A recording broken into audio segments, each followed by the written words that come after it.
Hi guys, Steve here again on Mr. Chuffy84. I hope you're keeping well during this continued lockdown period.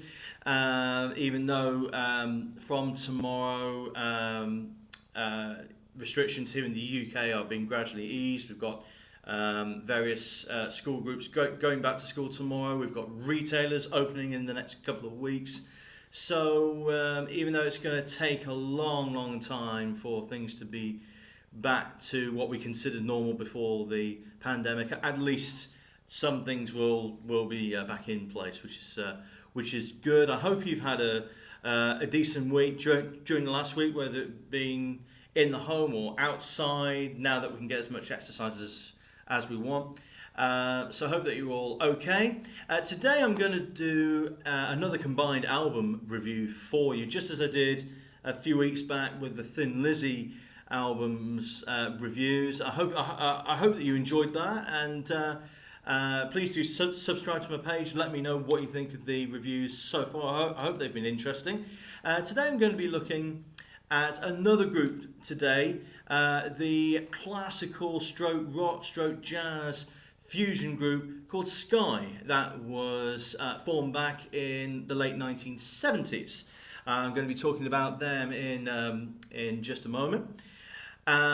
So this week, I've been listening to a lot of their albums during some downtime, during what has been a slightly frustrating week for me, because it's I've had a number of things on my mind. It's been hot and humid. It's been work has been busy. Been a bit tired. So it's not been the most incredible of weeks for me personally, and of course, 10th week into lockdown, and starting to get to me a bit. But that's the great thing about music. You can just sit, you can relax, you can take your mind off things while you're listening to music. So Sky is the band that I've been checking out. So why Sky? Now, Sky is a group that I've heard of for a long time. I'd heard about the band, and I'd seen their albums a lot.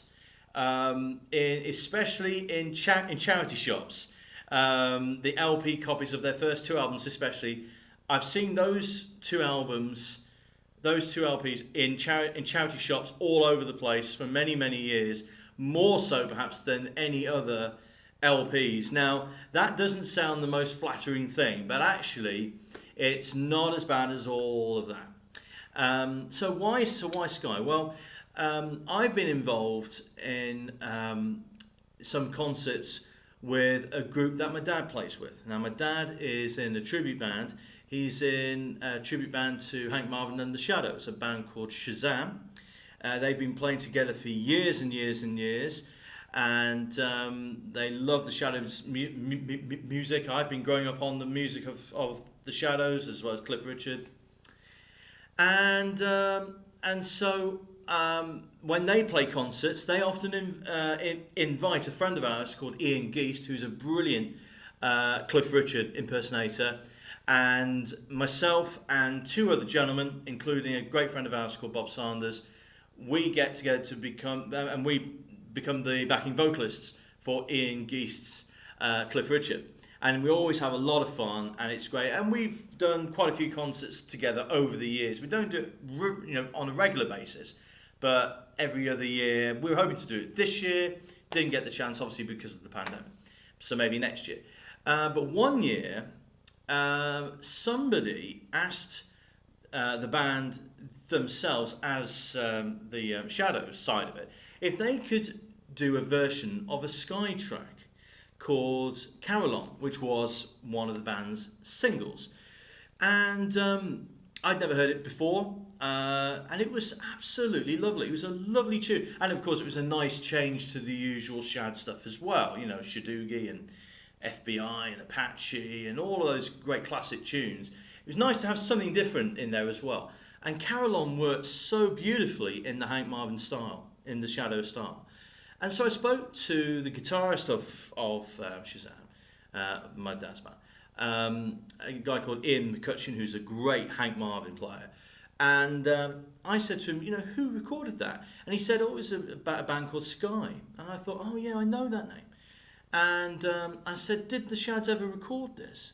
And he said, not to my knowledge, no. And I was really surprised because it suited that style so well. And after that concert, after we did that concert, I thought to myself, I'm going to find that album. I'm going to find whichever Sky album it's on. I'm going to find it.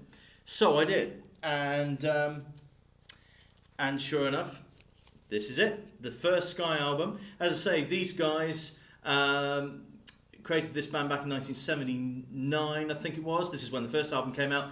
It's a crossover album of rock music with classical influences, mostly because of John Williams, the guitarist, world-renowned classical guitarist. He had been trying out electronic stuff and playing electric guitar on some of his own recordings, and that's what led him to forming Sky with the rest of these guys. Herbie Flowers, the great session bass player, he's been on many recordings for different artists. Most famously played that brilliant bass line for Lou Reed. I think it was Walk on the Wild Side, I think it's called. That brilliant bass line. So he's been on many albums. And so Herbie, this was a band that he was involved in. Kevin Peake, Australian guitarist. John Williams, even though he's UK based, he's also born in Australia. Tristan Fry, the percussionist and drummer, and Francis Monkman, who I'll talk about a little bit later on. He's the keyboardist of the band. So 5 top-notch musicians coming together to form Sky. And sure enough, as you can see, Carol On, that track that I heard, I love that tune, is on this album. So 6 tunes on this first album, cross between classical and rock and jazz, a whole melting pot of stuff. So as well as Carol On, other compositions such as Westway, Cannonball, and something that they did quite often in Sky, and that was their own arrangements of classical pieces. And on this album, you have the famous piano piece by Eric Satie, which is the first Gymnopédie. Lovely tune, and it's a treatment that they do very well on here. And the second half of the album is a 5-part suite composed by Francis Monkman called Where Opposites Meet, which is really nice. Some good writing. It's especially the end of the third part where John Williams has some beautiful acoustic guitar over Francis's gorgeous chords. So a good first album from Sky. So what do I think of this first album? It is very pleasant listening. I'm going to say this about Sky before we look at the other albums. Sky are an interesting band because their music is very pleasant music. It's nice music without having that big wow factor about it, and that's not necessarily a bad thing.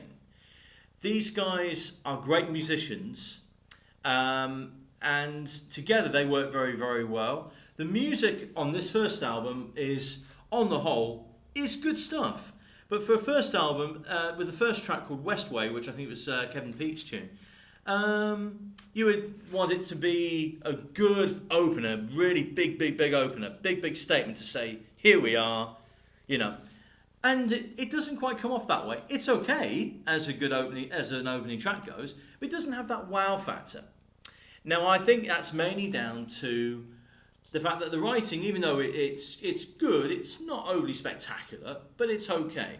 But I think the production as well perhaps just needed a bit more of an oomph, because it does lack that sparkle, But it's still good music without it being overly spectacular. I think that's a good way of putting it. So nothing wrong with the music. It just needed a bit of extra spice, which it doesn't quite have. But there's still some good material on there. We'll move on now to their second album. They weren't overly inventive with their album titles. Their second album, Sky 2. And these were the 2 albums that I often saw in charity shops quite frequently. You know, for some reason, a lot of people just thought Sky, well, they were of their time, not so interested now. It's a shame, but it's still worth revisiting. So this is the second album, which is a double album. This is a double album, so it went single album for the first album. Sky 2, the guys are thinking, right, got to be bigger, got to be better, you know. And this is where their most well-known stuff comes from. It was a number one album too, back in 1980 when it was released. And two of their biggest singles, as I say, are on here. Vivaldi, which is a cover of a Curved Air track that Francis Monkman was with Curved Air, so Francis brought that track to Sky and they did their own version of it. And Toccata, which was their biggest single, which is their treatment of the famous organ piece Toccata and Fugue in D minor. That one.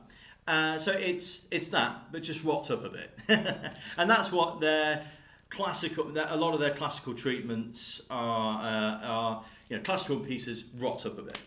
And this album has a fair share of original compositions and treatments of actual classical pieces, their own arrangements.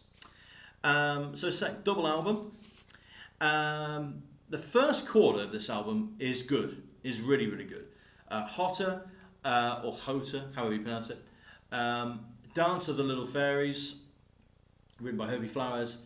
Hotter was composed by Kevin Peake. And another Kevin Peake composition called Sahara, which is one of my favourite, along with Carillon, I'd say, one of my favourite Sky pieces. It's a great track, lots of great atmosphere, great playing. Sahara, definitely one of my favourite tracks of Sky, period. Then the second quarter, so it's a strong start. Then we go to the second quarter, which is another suite of music by Francis Monkman called FIFO.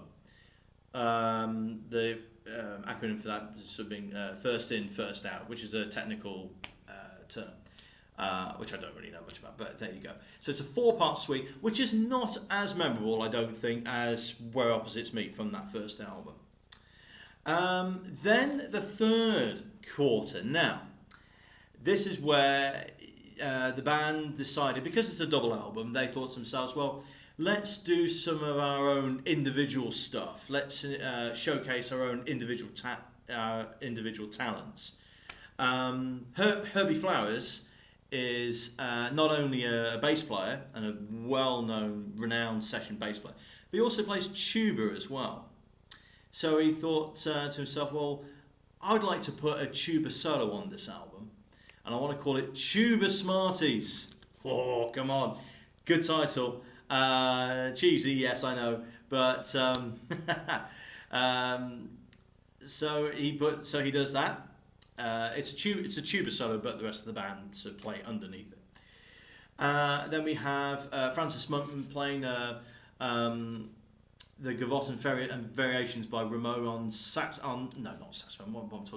on harpsichord.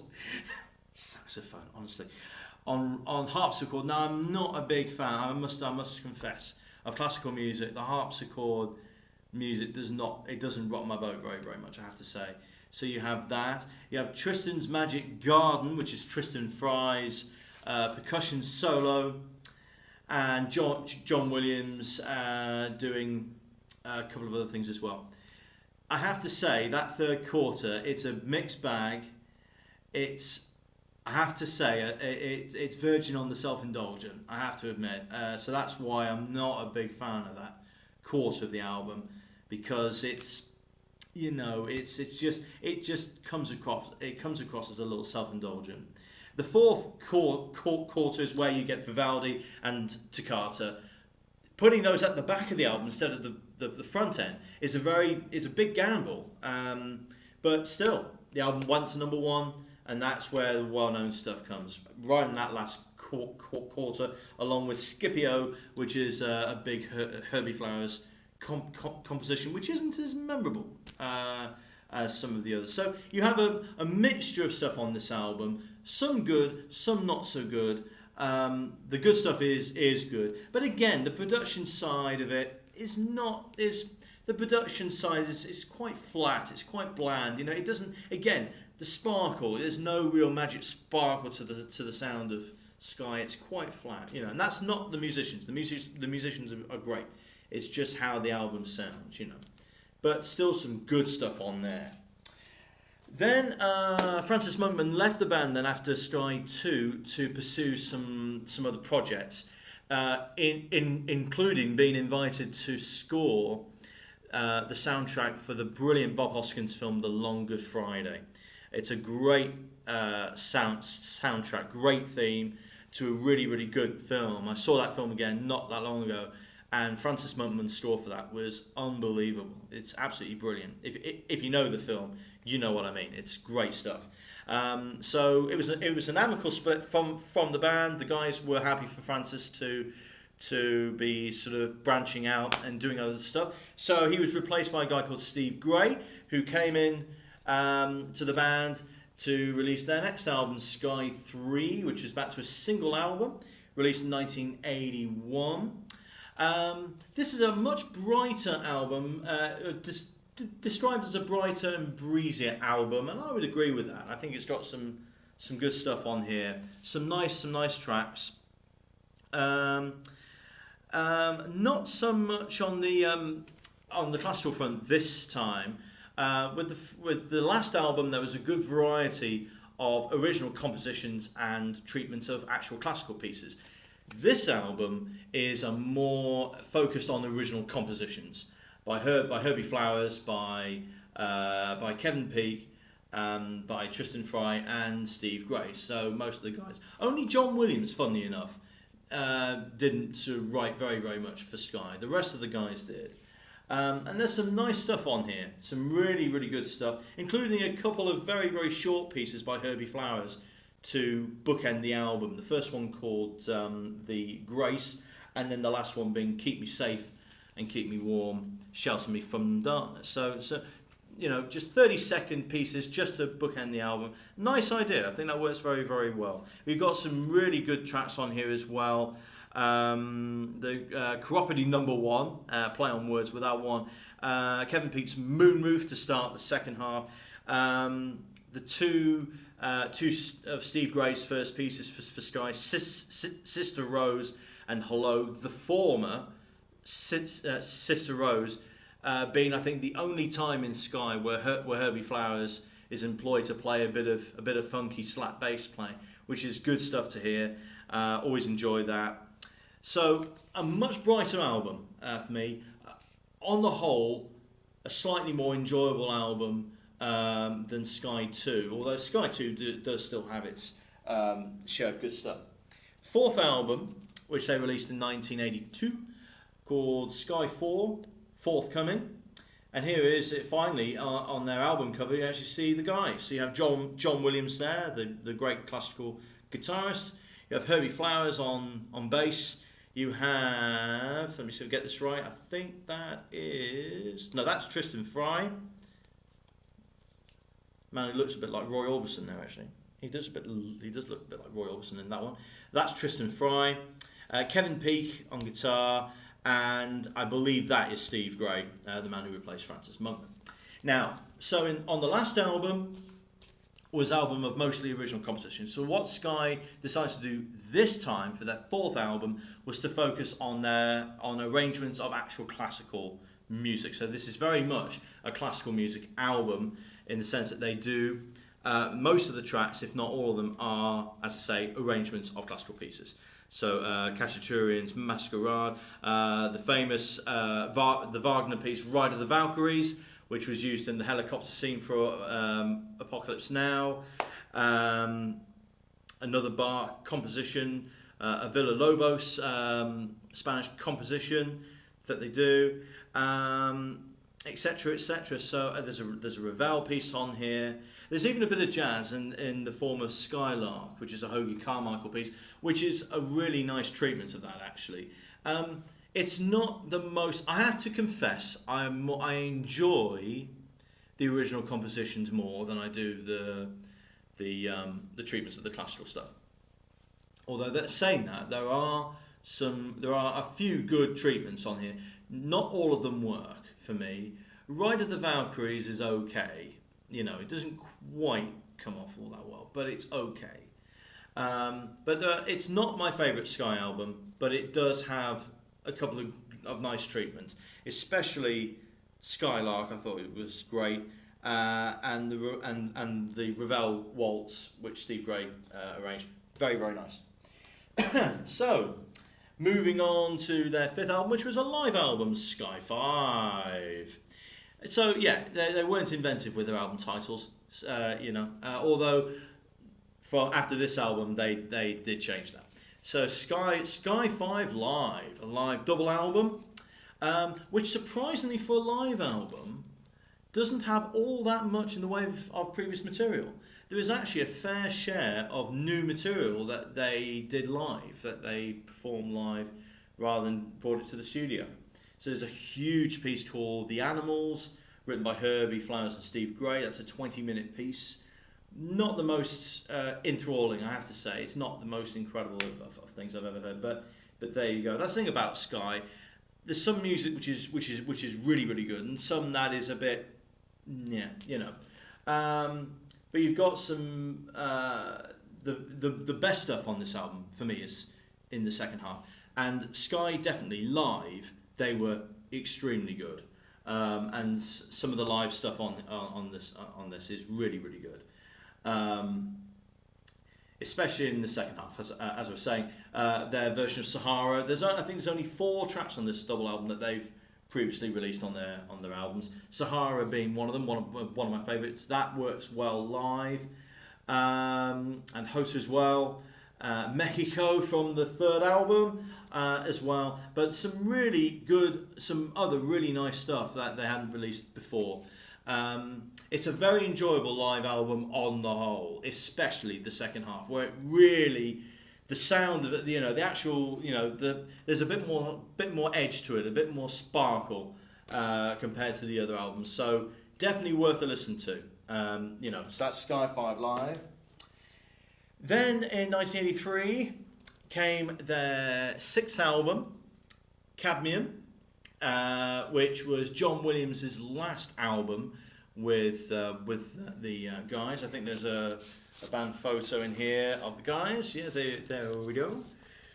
So there we go, from left to right. Steve Gray, Herbie Flowers, John Williams, Kevin Peake, and Tristan Fry. And on this album, again, there's a lot of original compositions on this one. The single, though, was from this album is a treatment of a classical piece, which is Troika, composed by Prokofiev, which is the bit of classical music which features in Greg Lake's "I Believe in Father Christmas." That one. That's the piece, and that is what the guys do. And again, it's rocked up, to a straight 4/4 beat, which is okay. It's all right. It works. It does work. It is okay. It works well. Of the original material on this album, it's okay. It's not my favourite album. Again, a nice selection of a nice variety of pieces from Herbie Flowers, from Steve Gray, and Kevin Peake, and also a couple of pieces by Alan Tarney of the Alan Tarney Trevor Spencer Band from Australia. Alan Tarney and Trevor Spencer also worked with Cliff Richard.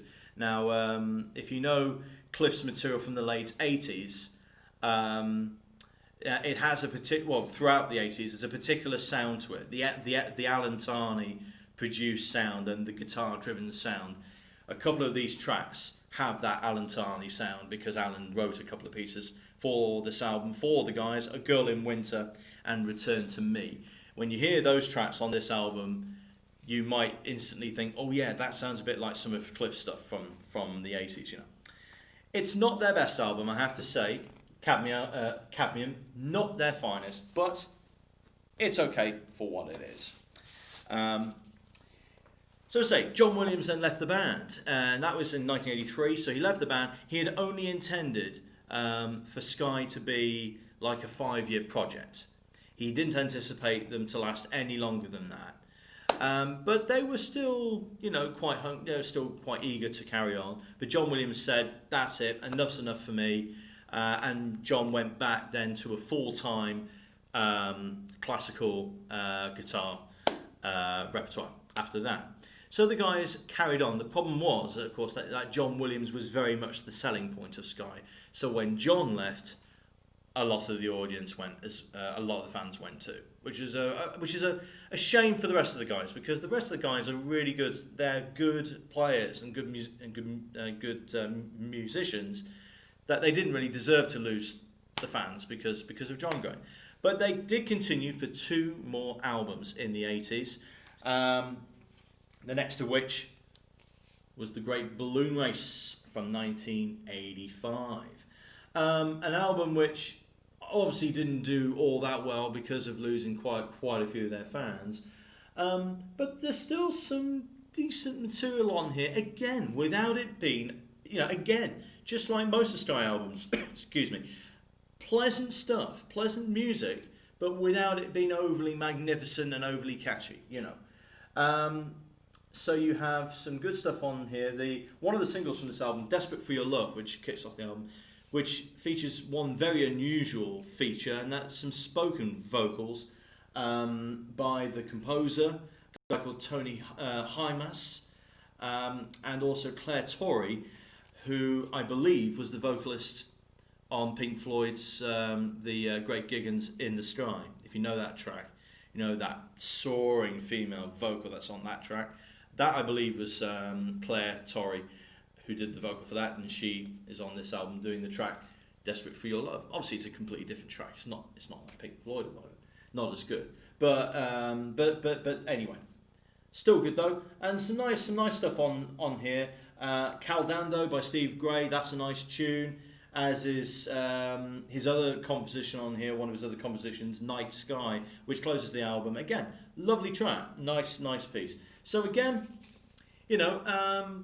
some interesting stuff. Not, quite an interesting listen actually. Not their finest, but it's still worth a listen. And then they did one more album, 1987, which was a concept by Tristan Fry, which was a completely Mozart-driven album. It was called Mozart, and it was the only time that the band got together with an orchestra. Tristan Fry was a member. He was the percussionist. Sorry, with the orchestra.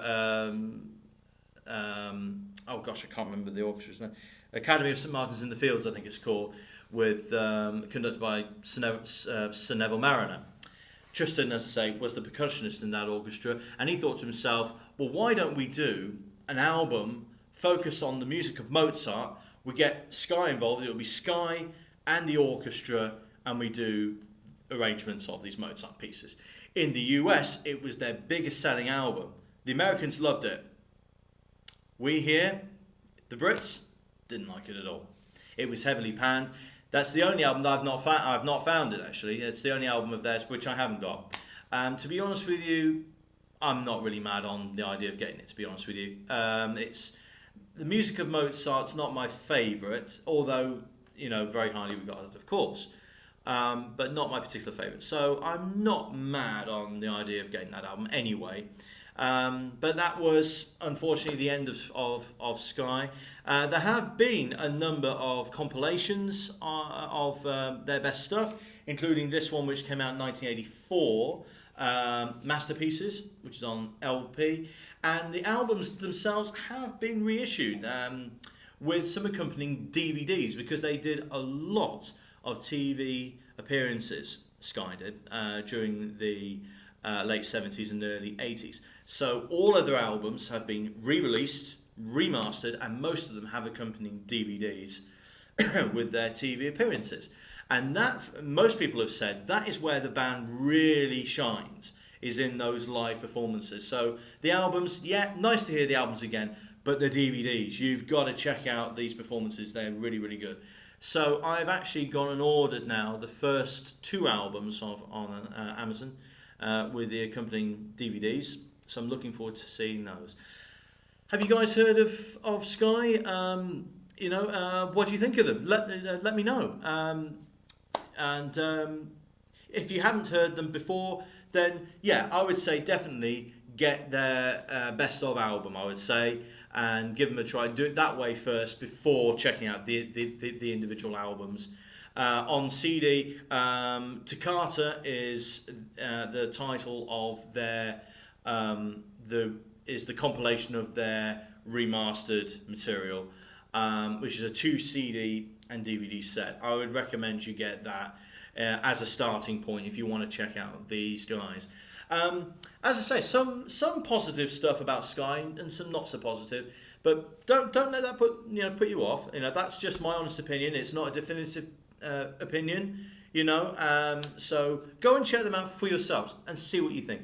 It is, for me, it's nice music. It's nice, pleasant background music, stuff to do some work to, and stuff that you can just sit back and listen to and enjoy it that way. But don't be prepared to be overly wowed by it. Let me put it that way. As I say, that's not an overly bad thing, but it's still good stuff. So there we go. That's Sky from 1979 through to 1987. I hope you guys have enjoyed that, and I hope you guys have a good week, whatever you're going to be doing, and enjoy the weather while you can, because it is going to be turning here in the UK come Tuesday and Wednesday, I think. Well, Wednesday, I think. It's going to get cooler. It's going to get a little wetter as well. We need the rain because our gardens are getting dry, so we do need the rain. Anyway, thank you guys. Thank you for joining me today.